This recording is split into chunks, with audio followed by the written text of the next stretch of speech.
The sixth pumpkin marked a turning point. Until then, the case had been about finding a killer. After that night, it became about surviving one.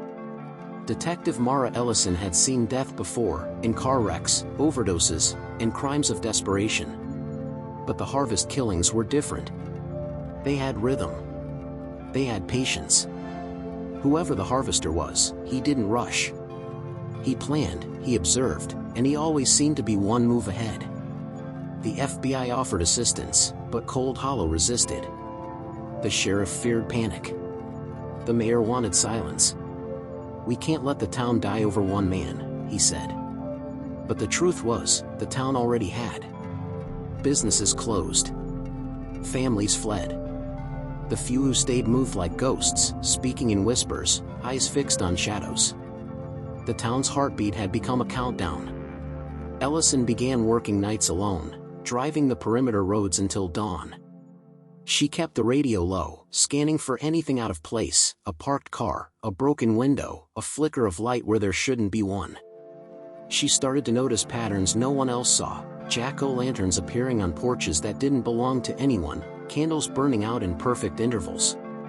It was as if the town itself had become part of the ritual. Then came the first letter. It arrived at the station, addressed in neat handwriting to Detective Mara Ellison, keeper of the seed. Inside was a single sheet of paper, creased down the center. The message was short. "You cannot save what was planted in sin. The harvest cleanses. The roots must be cut before the rot spreads." There was no signature, but the return address led to an abandoned post office box registered under the name Paul Harrow, the missing reverend. The revelation tore open the past.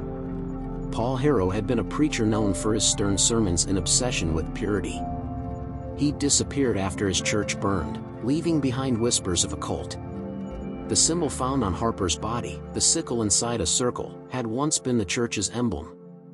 Ellison began to suspect that what was happening wasn't new at all. It was a continuation of something old, something that had been buried and was now clawing its way back. She requested the original Harrow files from archives. Most were missing.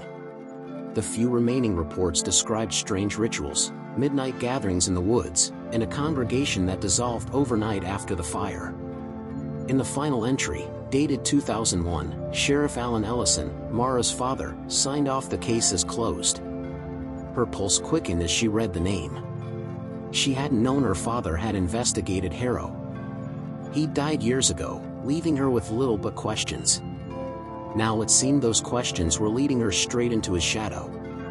That night, she returned to the burned remains of St. Jude's Church, the place where the Harrow sermons had once thundered through the valley. The air smelled of damp ash and rot.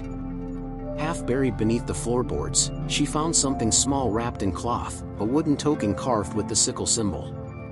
The back bore an inscription. "The harvest begins anew." Rain began to fall, soft at first, then harder. Ellison pocketed the token and turned back toward her car. But before she reached it, she stopped. A pumpkin sat on her hood. Fresh. Perfectly carved. Number 7. She stood still for nearly a minute, rain dripping from her hair. The candle inside flickered weakly, casting a trembling light over the wet metal. Then the candle died, leaving only the smell of wax and the echo of her own heartbeat. That night, she didn't go home. She slept at her desk, surrounded by photos and maps, tracing every thread of the case until dawn. The numbers weren't random. They were marking something, perhaps days, or victims, or stages in a plan that had not yet reached its end. At 3:15 a.m., the station phone rang once, then stopped. The caller ID read unknown. When she replayed the message later, all she heard was breathing.